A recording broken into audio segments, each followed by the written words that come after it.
Alam ko nga Honda Click version 4. Nakita natin yung may pagka-touch po siya ng air blade mga idol, no?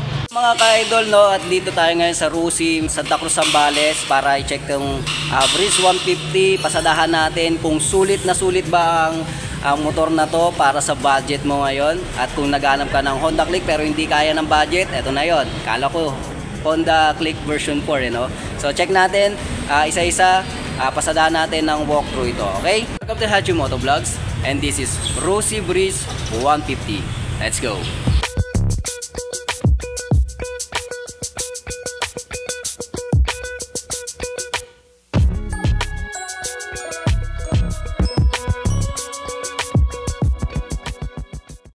Okay guys, ito na ang Breeze 150. So kung trip mo ang Honda Click pero hindi kaya ng budget, so Breeze ang para sa'yo. Rusi, Santa Cruz, Zambales. So kung gusto nyo manguha ng Breeze 150, so nandito lang available tayo with white and black there. So sa unahan makikita natin na may pagka air blade siya mga idol. Ito talaga yung napansin ko sa kanya, no? Head design niya rito para sa air blade. Siyempre in kabuuan Honda Click siya. Kala ko nga Honda Click version 4. Makikita natin yung may pagka-touch po siya ng air blade mga idol, no?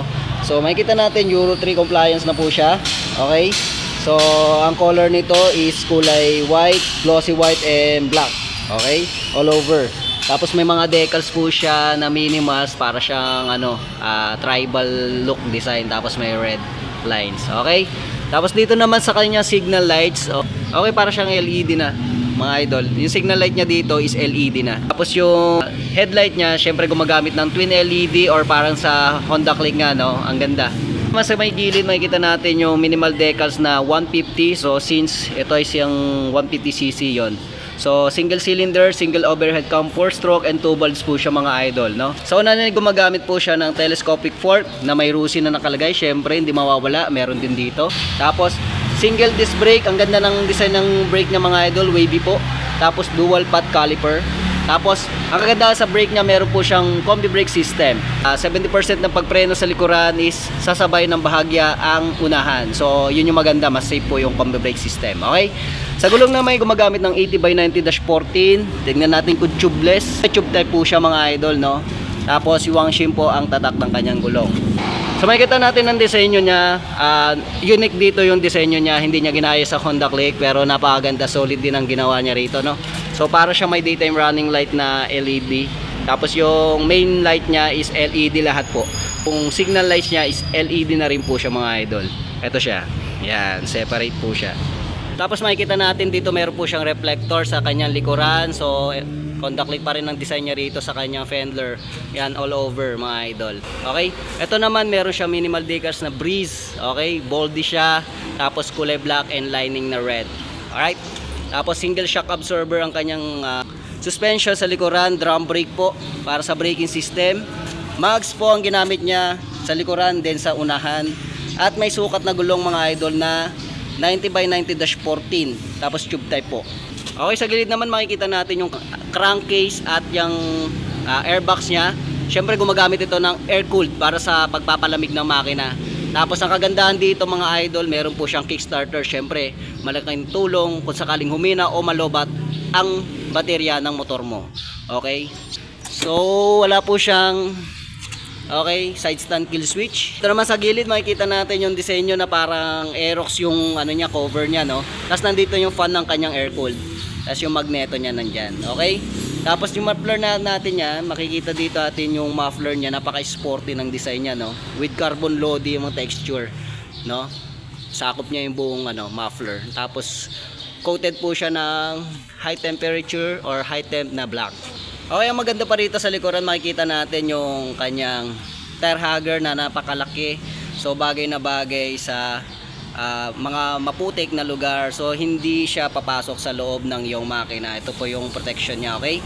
Mga talsik putik. Million footrest rubber po siya. Then angat tayo sa taas mga idol, napakasimple ng kanyang console panel, manual speedometer.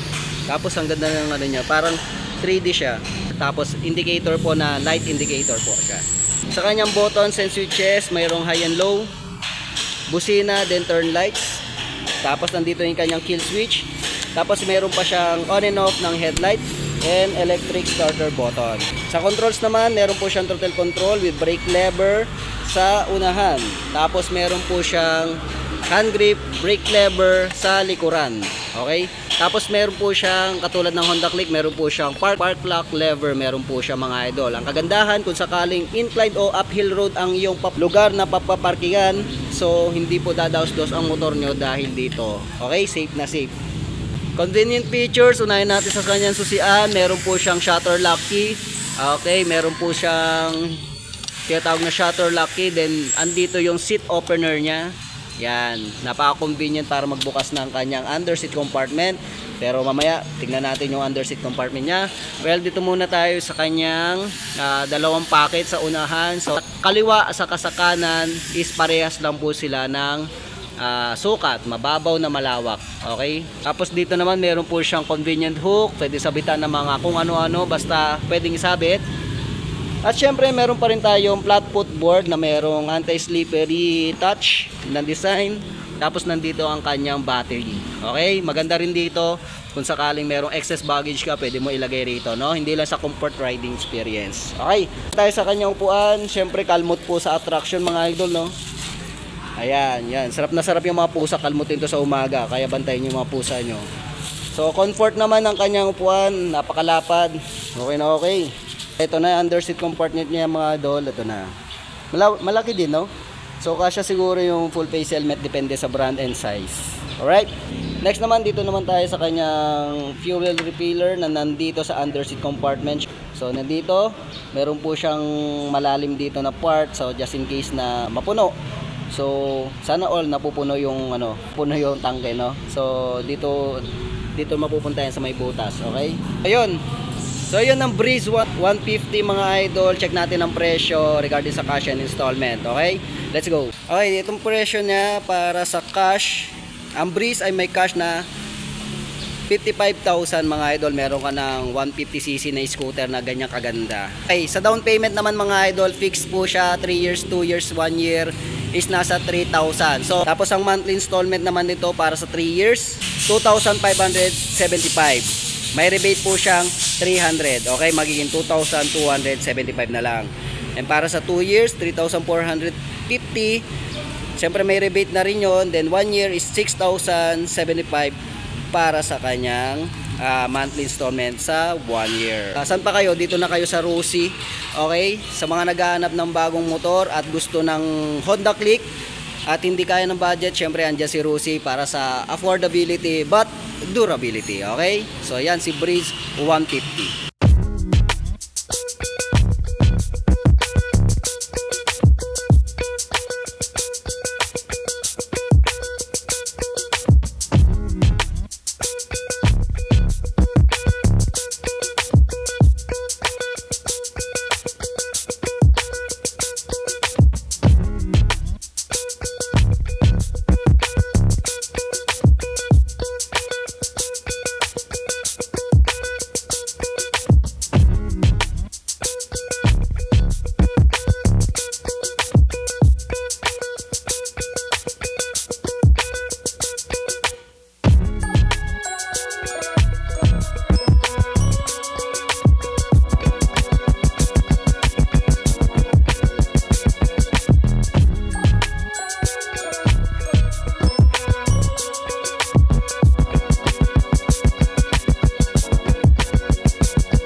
Ayun na nga si Rusi Breeze 150. Ayan, sulit na sulit para sa akin, para sa price niya na 55,000 for cash. Napaka-solid din ng mga features niya mga idol.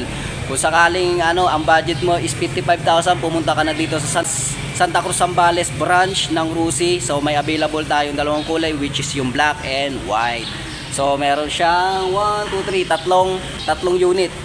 Hunan na lang kayo, okay? So yun, para tapusin ang video na to, huwag sanang kalimutan mag-subscribe at i-hit ang notification bell para lagi kang updated sa mga ganitong klaseng impormasyon tungkol sa mga bagong labas na motor. At i-like at i-follow nyo na rin ang ating munting page na Haji Motovlogs TV.